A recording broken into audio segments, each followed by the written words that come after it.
भैया जो हम भगवान की भगवत कथा आप सभी को सुना रहे थे, उसी दृष्टिकोण पे चलते हैं। पार्वती मैया जिद पकड़ गई, भोलेनाथ कथा सुनाने के लिए तैयार हो गए। भोलेनाथ ने डमरू का वादन किया। एक बार में डमरू बजाई तो तीनों लोग को तहला महला दिया। दूसरी बार में डमरू बजाई तो जितने ऊपर के जीव जंतु थे वो भागने लगे। तोती के गर्भ में भगवान थे, तोती ने चोंच मारी और सुखदेव बाबा प्रकट हो गए। बोलो सुखदेव जी महाराज की जय। सुखदेव बाबा जैसे प्रकट हुए, वैसे ही सुखदेव बाबा के प्रकट होने के तत्पश्चात तीसरी बार डमरू का उद्बोधन किया। जितने देवी देवता थे सब भाग गए, तोती भी भाग गई। अब भैया सुखदेव बाबा एक डाली पर बैठ करके भागवत की कथा को सुनना श्रवण करने लगे। अच्छा, माताएं सुनती कब तक कथा? देखो अब कितने अच्छे से सुन रही थी चुटकुला, और भागवत सुनी सुनाए माए भटकाव कर वो शुरू कर देती। ये आदत होती है। माताएं जब तक किसी के घर में ना झाके, जब तक उन्हें उनके पेट का पाचन नहीं होता, पानी नहीं पचत उन्हें। अच्छा, पड़ोसन कुट रही तो खूब खुश, दारी आ लंका घाई टुक गई, बेशरम की नकज्जा घाई पट गई। और दूसरे दिन इनकी लाग लगे जो सुबह से त्यो ही कैसी रही। अब हुआ क्या? पार्वती मैया ने कथा कब तक सुनी? कथा जब तक सुनी जब तक चुटकुला चल रहे थे, और चुटकुला जैसे ही बंद हुए सुबह से ही पार्वती मैया को नींद आ गई और पार्वती मैया सो गई। अब सुनो साहब, भोलेनाथ कथा को तदंतर कालीन सुना रहे थे। भोलेनाथ कथा को श्रवण करा रहे थे। और जब भोलेनाथ कथा को सुना रहे थे, श्रवण करा रहे थे, सुना रहे थे, श्रवण करा रहे थे, तब तो भैया कहा जाता है भोलेनाथ के सुनाने के बाद श्रवण कराने के तत्पश्चात ही पार्वती माता सो गई। और कलविंग नाम का तोता कथा को सुन रहा था। और जब कलविंग नाम का तोता कथा को सुन रहा था, तब तो प्यारे कहा जाता है तोते ने हुंका देना शुरू कर दिया। हुंका नहीं देते पुराने जमाने में, कुछ संगीत चलते जब साजबाज। तुमने पुराने जमाने की कथा सुनी कि नहीं? की ने सुनी?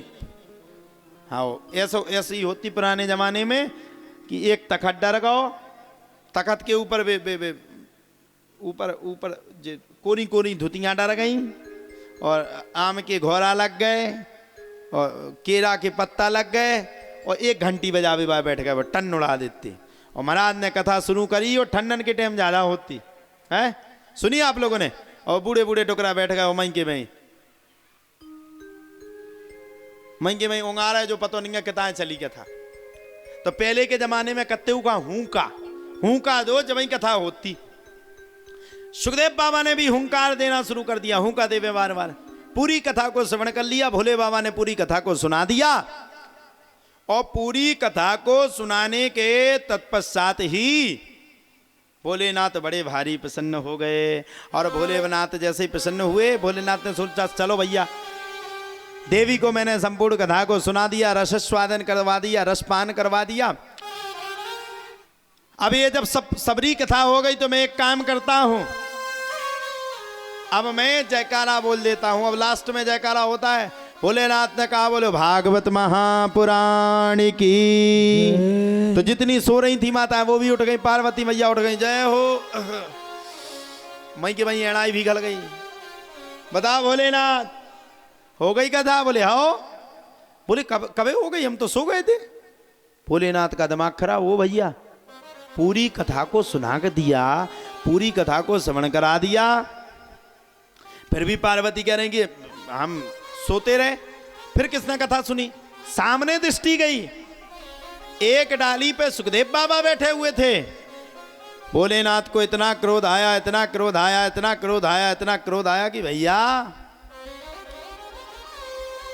क्रोध में जाकर के, क्रोध में रह करके भोलेनाथ ने कलविंग नाम के तोता के प्रति मन में अनिश्चय सोचा, विचार की, अरे इसको कथा सुननी थी तो यहां पर आकर के श्रवण कर लेता। वास्तव में कथा सुनने का ये प्रत्याधिकारी था तो यहीं बैठ करके श्रवण कर लेता। अरे इसने छल कपट से भागवत जी की कथा को सुना और इतना क्रोध आ गया, इतना क्रोध आ गया, इतना क्रोध आ गया भोलेनाथ को, इतना क्रोध आ गया कि क्रोध में उतर करके भोलेनाथ ने त्रिशूल उठाया और तोते के पीछे पड़ गए। अब तोता आगे आगे और भोले बाबा पीछे पीछे। तोता ने भी हर जगह दौड़ मारी, हर जगह पे तोड़ मारी। और जब तोता ने हर जगह पर दौड़ मारी तो हर जगह पे दौड़ मारने के पश्चात भी तोता सफल नहीं हुआ। और तोता को लगा कि आज भोलेनाथ मुझे मार डालेंगे। वेदों के प्रवक्ता श्री वेदव्यास जी महाराज की पत्नी का नाम था विटिका। विटिका महारानी जमाई रह रही थी। तोता ने अपने प्राण बचाने के लिए जमाई के रूप में जमाई से मुख के अंदर से गर्भ में प्रवेश कर लिया।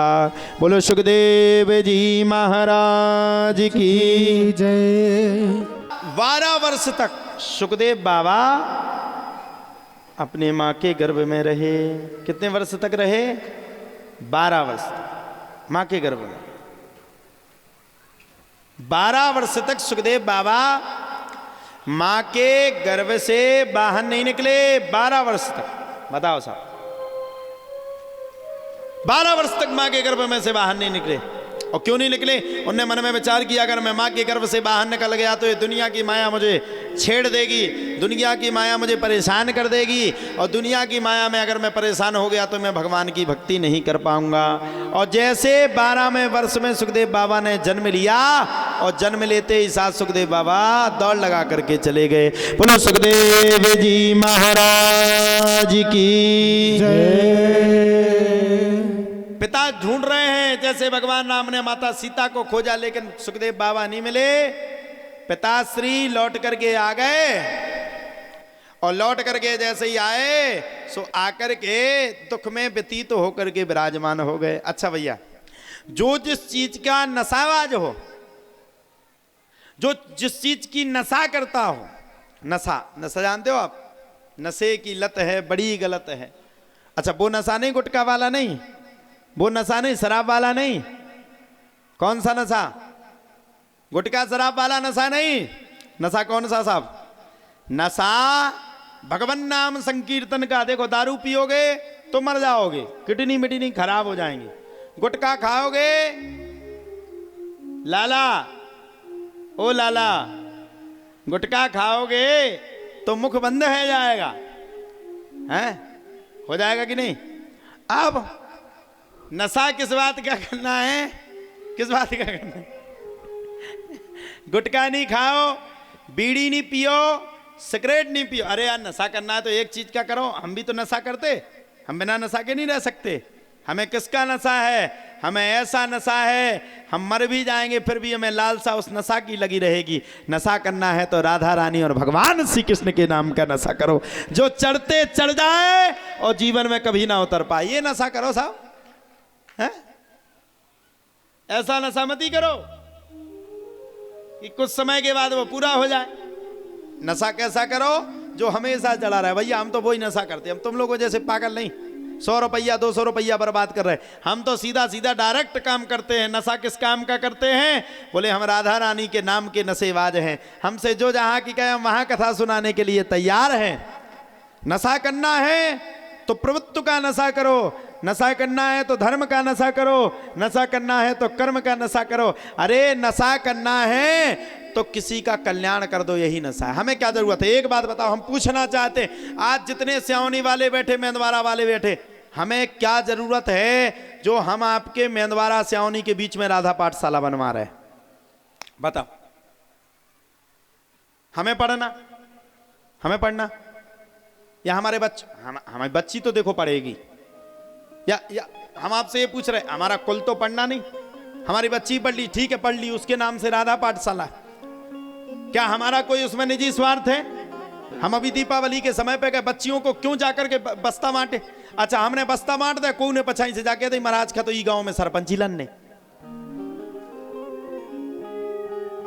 अच्छा, हम पछाई से बस्ता बांटे, अंगाई से आदमी हमारे पछाई। हम बिल्कुल स्पष्ट करना चाहते हैं, राजनीति से हमारा कोसों दूर तक कोई नाता नहीं है। और मैं आपसे कह रहा हूं, मेरे कुल में, मेरे परिवार में और आने वाली पीढ़ी में मैं 3 पीढ़ी की गारंटी लेता हूं। और 3 नहीं, मैं आने वाली हर पीढ़ी की गारंटी देकर के आपके जाता हूं।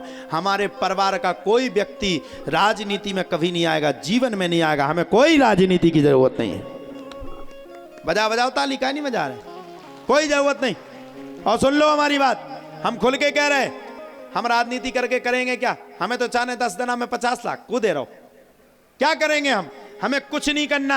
अरे हम तो हनुमान जी के भक्त हैं, जहां बैठ जाते हैं अच्छे अच्छे राजनेता वहां जाकर के झुक जाते हैं। इससे बड़ा पद क्या है? हम स्पष्ट करना चाहते हैं, हम सिर्फ और सिर्फ धर्म नीति है और हमारी खुद की एक पार्टी है। उस पार्टी के अध्यक्ष स्वयं हमारे हनुमान जी महाराज हैं और उसका चुनाव चिन्ह है गदा। और हम लड़ना नहीं चाहते, उसके पहले से ही हम सेवक हैं, हमें किसी की वोट की जरूरत नहीं है, हमें तो अपने वीर बजरंग बली के सपोर्ट की जरूरत है, किसी के वोट की जरूरत।